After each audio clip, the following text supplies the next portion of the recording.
Hi everyone, and welcome to LJN Productions Backstage. I am your host, Lionel Nelson, and I have the privilege of being with the beautiful cast of Love Me Like a Rose. All right, yes. Listen, what I'd like for you all to do is take a moment right now and introduce yourselves. And I'd like to start with my far left. Okay. Hello everyone, I'm Duvonne and I play Rose McClary. Hello, my name is Tameka and I play as Rose's mother, Cora. Hello everyone, my name is Rose Cadeau. Actually, it is Rose. I play the mystery woman. Yes. And my name is Crystal Glasgow, and I play Rose's best friend, Barbara. Barbara, yes. All right. Listen, this has been such a phenomenal ride thus far, though we have so much work continually to do. But listen, can you just share with what your experience has been thus far as we prepare to bring this production, this vision to the stage, October 6th at the Littman Theater, okay? 7 p.m. 7 p.m. show. We want you to be there. But I'm going to plug that in every now and then, but nevertheless. Hey, just if you don't mind, just share with the audience what your experience has been like working on this production. I'll say for me, healing. It's been a healing process for me. Being able to talk about what I've gone through and not to be ashamed. So I'm learning how to just let things go. And it's freedom, confidence in there. That's good. Healing. Yeah. That's good. I would say for me, a sense of fellowship, because as much as we have things that are different about us, there's something about each of us that we have in common, and it builds camaraderie, and I mean, I love my castmates. All right.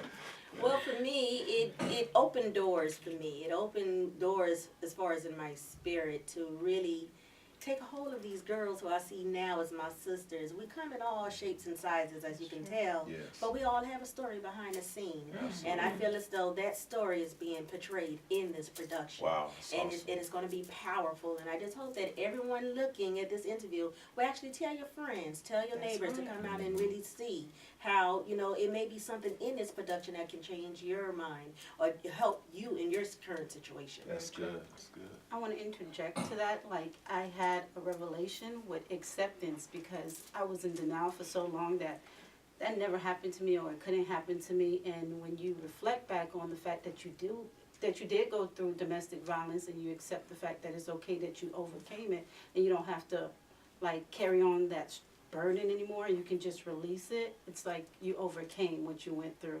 And for me, it took a long time because I was in denial about it. I was just like, no, that didn't happen. It was just an argument. But that argument was bigger than what I thought it was. And I accepted the fact that I did overcome it. And I have now the control over who I let in my life and what they're capable of doing to me in my life. Oh, that's great. That's great. Listen, let me ask this question. Were you a victim but are now a victor of domestic violence? Well, I can speak first, ladies. If you Okay. want. I was a victim, and I am a victor.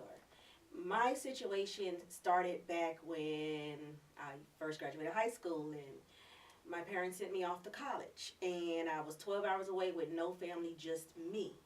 And I, thought I was old enough and knew enough to get involved with a certain particular person, and that led to the mental abuse, and then it led to the physical, and it was people who intercede for me. It didn't last long because by the grace of God, the victory was there for me, and the whole thing just was shift in my favor. And I thank God even today because that gave me the opportunity to use it as a testimony. I'm a minister, but I use that as a testimony to other women that you will be surprised who come to your rescue. That's good. And it's just powerful how out of that was the victory that I still have today. And this is many years later. I'm not telling you my age. It's What many women do. Don't ask. Don't ask. Don't ask. Okay, just know that I'm Miss Cora. But just to tell you that even though it was so many years ago, it still affects us. Wow, that's good. It That's still good to know. affects That's each powerful. one of us. Mhm. It affects the relationships we will have in the future. But above all else, every time we look in the mirror, it affects each one of us one way or the other. That's good. That's good. Who else?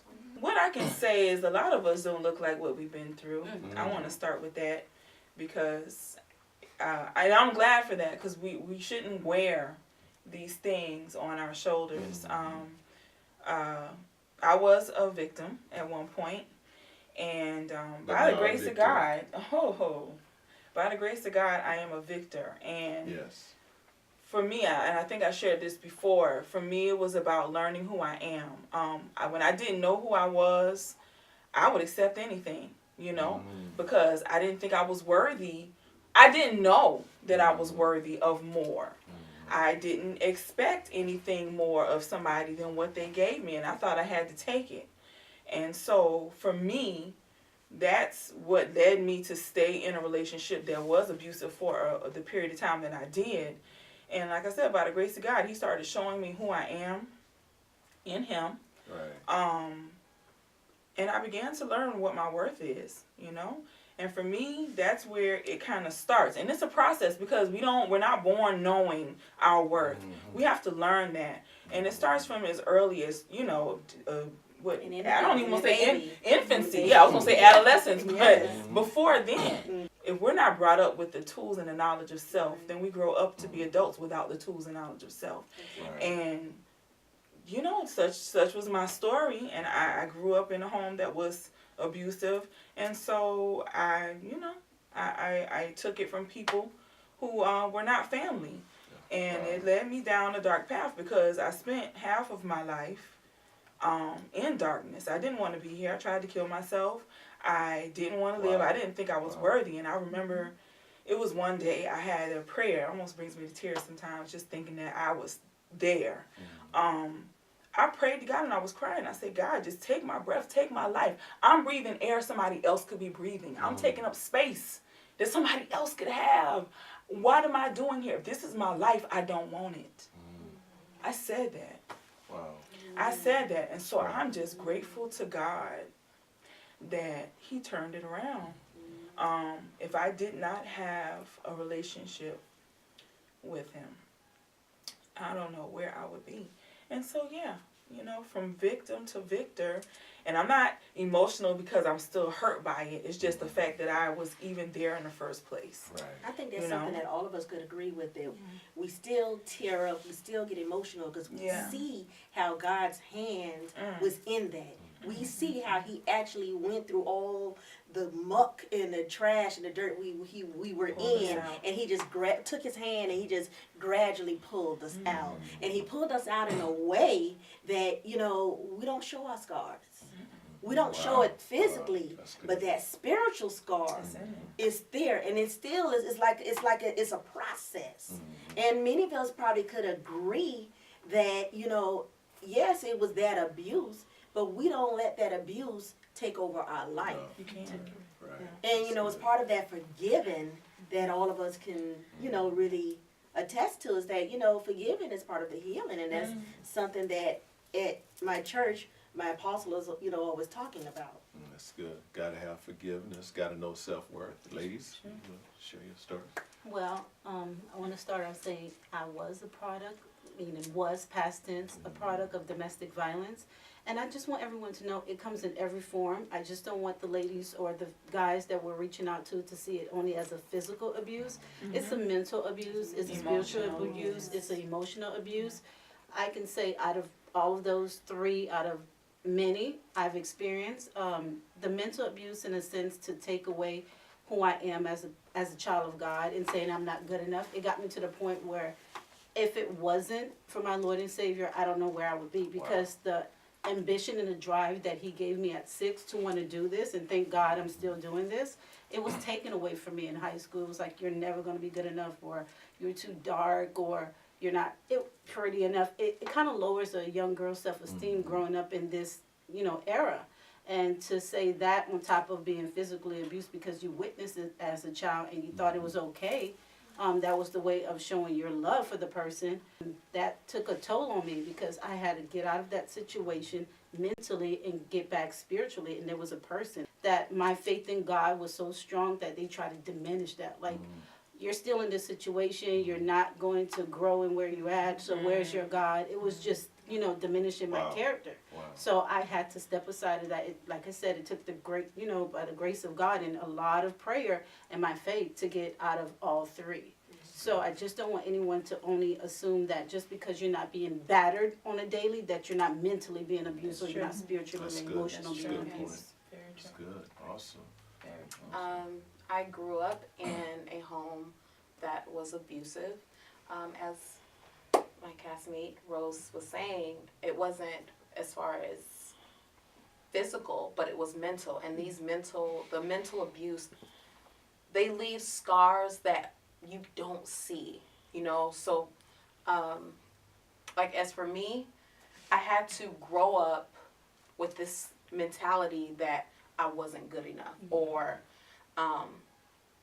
always having to compare myself, or always searching for that love that, you know, and I didn't understand fully what love was because it wasn't shown, it wasn't demonstrated. Oh, that's a great And point. so it opens up it opens you up to different things that you don't want to experience things. That's good. Let me ask you this question. I think there's a lot of great points that were brought out. In being a part of this production, in what way has it helped you, or has it helped you to address or to take a closer look at what you went through, where you're at right now? Because I'm sure that being involved in this production, it brings back old memories, I'm sure. And then, I don't know where you all are at, spiritually especially. The question is, in what way has it affected you being a part of this production?